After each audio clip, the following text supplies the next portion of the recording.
Welcome students, welcome to knowledge coach. Knowledge কোচের এই নতুন ক্লাসে তোমাদের সবাইকে স্বাগত।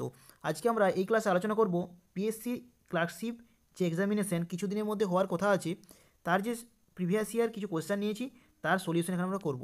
প্রথমে দেখো 2007 সালের একটা কোয়েশ্চেন নিয়েছি, সেখানে জানতে চেয়েছি যে √2 এর মান কত। √2 এর মান আমাদের বলতে হবে কত হয়। আমরা সবাই জানি যে রুটের ভিতর যদি অপূর্ণবর্গ সংখ্যা থাকে, রুটের ভিতর যদি অপূর্ণবর্গ সংখ্যা অর্থাৎ যেগুলো পূর্ণবর্গ নয়, পূর্ণবর্গ সংখ্যা আমরা জানি 4, 9, 16 এগুলো সব পূর্ণবর্গ সংখ্যা। অপূর্ণবর্গ সংখ্যা থাকে তাহলে সবাই হয় অমূলদ সংখ্যা। অমূলদ সংখ্যা, এই যে অমূলদ সংখ্যা এদের দশমিক বিস্তার কেমন হয়?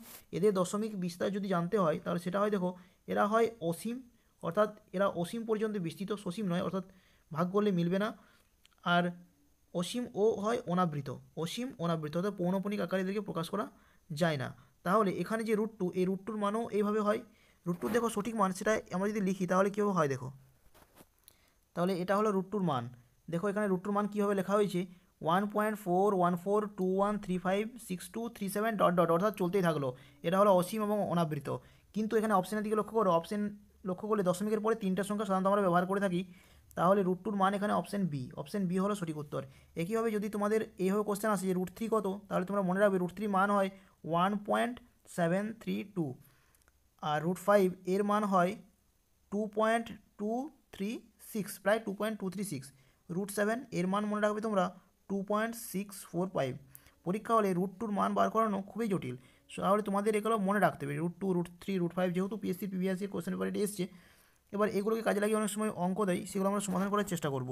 তোমরা এখানে এডিশনাল জেনে রাখো যে √2 একটা অমূলদ সংখ্যা, এর দশমিক বিস্তার হলো অসীম এবং অনাবৃত।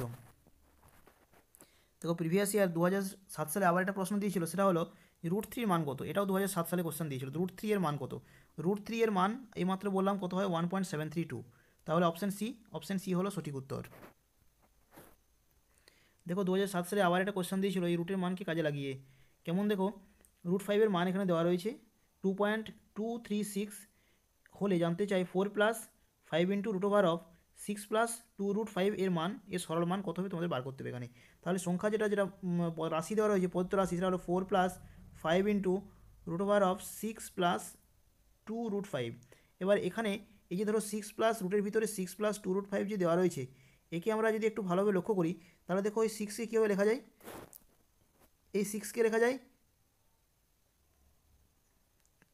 6কে লেখা যায় কি 5+1, 5+1 +2 × এই রুটের ভিতরে দেখো 5কে লেখা যায় আবার 5 × 1। তাহলে এই যে আমরা সাজিয়ে লিখি, দেখো 5কে আমরা লিখতে পারি কত, √5 হোল স্কোয়ার, 1কে লিখতে পারি 1 এর হোল স্কোয়ার, +2 × এই যে √5 × 1, এটাকে আমরা আলাদা করে লিখতে পারি √5 × √1। যেহেতু আমরা দেখো এই ফর্মুলা জানি, √ab সমান √a × √b, এই ফর্মুলা আমরা এখানে কাজে লাগাবো। তাহলে এটা কত হয়ে গেলো দেখো, এটা হচ্ছে a + b তার হোল স্কোয়ার। এখানে √5কে আমরা a ধরে নিচ্ছি আর 1কে b ধরে নিচ্ছি, তাহলে √5 + 1 তার হোল স্কোয়ার, এর ফর্মুলা হয়ে গেল। তাহলে রুটের ভিতরে কত হলো, রুটের ভিতরে আমাদের দেখো এলো √5 + 1 তার হোল স্কোয়ার। তাহলে এই যে পদত্ব রাশিটা দেওয়া রয়েছে 4+5 × √6+2√5, এখানে লক্ষ্য করো এই ভিতরের যে মান এটা কত হলো, 4+5 × রুটের ভিতরে মানটা হচ্ছে √5 + 1 পুরোটার হোল স্কোয়ার। এই হোল স্কোয়ার আর রুট একসাথে ক্যান্সেল হয়ে গেলো, তাহলে 4+5 × রুটের ভিতরে পড়ে থাকলো √5 + 1। এবার দেখো লক্ষ্য করো √5 এর মান তোমাদের দেওয়া রয়েছে, তাহলে 4+5 × √5 এর মান আমরা বসিয়ে নিচ্ছি, কত দেওয়া রয়েছে 2.236 + 1। তাহলে এবার যদি আমরা ক্যালকুলেশন করে নিই তাহলে কত হয় লক্ষ্য করো, 4+5 × এটা ক্যালকুলেশন করলে হয় 1 যোগ করছি, তাহলে 3.236।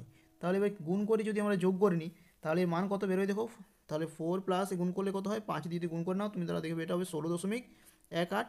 তাহলে যোগ করলে কত হয় টোটাল 20.18। এবার দেখো অপশান লক্ষ্য করো, অপশান সি। তাহলে এই যে ধরো এই যে রুটের ভিতরে যে মান রয়েছে 6+2√5, একে এইভাবে সাজানোর ফলে অঙ্কটা আমাদের অনেক সহজ হয়ে গেল। তাহলে এখানে সঠিক উত্তর হলো অপশান সি। অঙ্কগুলি যদি তোমাদের হেল্পফুল মনে হয় তাহলে অবশ্যই চ্যানেলটিকে লাইক এবং সাবস্ক্রাইব করবে। Thank you.